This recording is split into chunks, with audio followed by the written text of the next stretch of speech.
Simple lamang ang preparasyon ko. At yon na yang maghukay ng libingan mo, Saibo.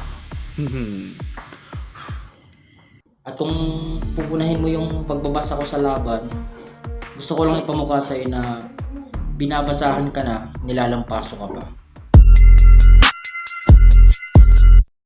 Yo yo yo, Grrr, para sa inyo nang galing pang Battle Record. Pakinggan natin si This is ACRL, tara na. Sabi niya sa laban niya kay Jamesent, mahihirapan sa akin yung makakaharap ko sa tournament.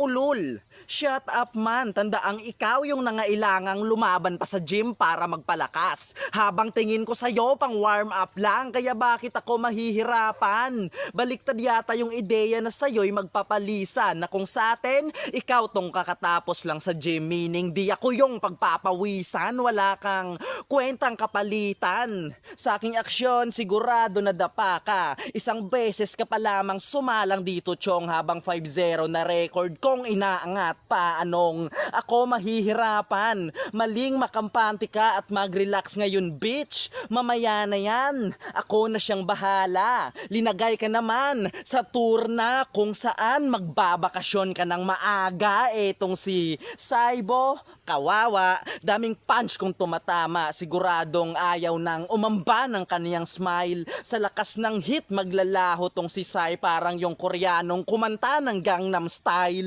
Kasi pag nawala ka sa liga, okay lang.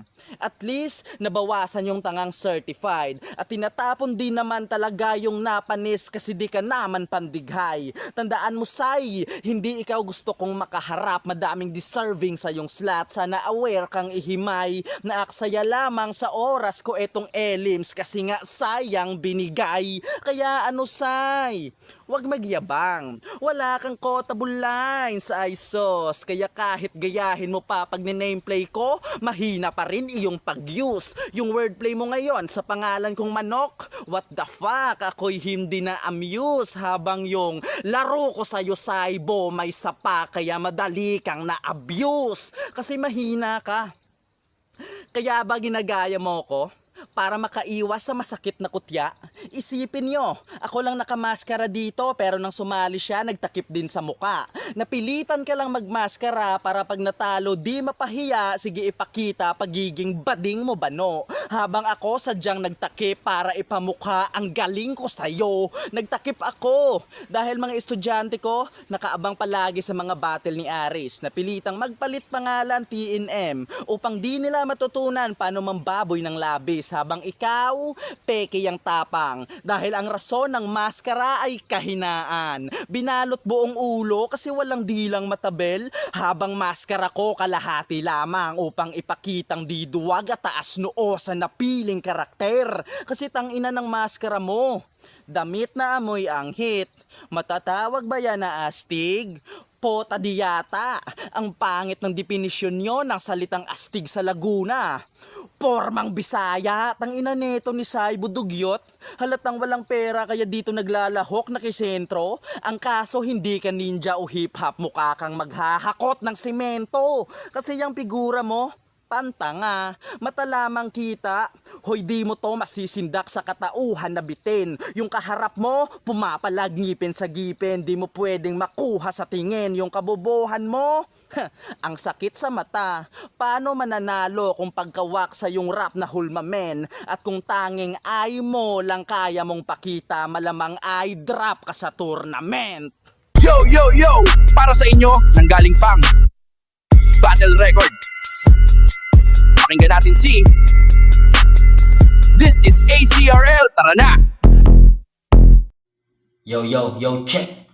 Pinagtapat niya tayo kasi parehas nakamaskara. Ang pagkakaiba lang natin, di ako bumabanat ng mga barang pantanga. At nagmaskara ako para mapigilan yung mga puwersa na pwede ko pang gawin. Ikaw nagmaskara ka kasi nahihiya ka. Kasi alam mo sa sarili mo na hindi ka magaling. Kaya ngayon, magpakita ka ng galing.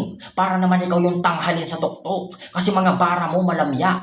Pangbading na suntok. Habang mga linya ko lumalandslide. Parang nayanig na bundok. Ika'y madaling malugmok. At kung ayaw mong hubarin yung maskara mo, ako nang bahalang tanggalin sa suntok. Kasi Malagim ang sasapitin mo dito, tang ina ka, kahit di ka sumang-ayon. Huwag ka masyadong makampante kung panggagago lang ang baon. At hindi rin lingid sa akin na wala kang trabaho sa maghapon. Kaya kung dati tanghali ka na kung gumising, bukas di ka na babangon. Pero sabi nila mag-ingat daw ako kasi nakakatakot kang kalaban.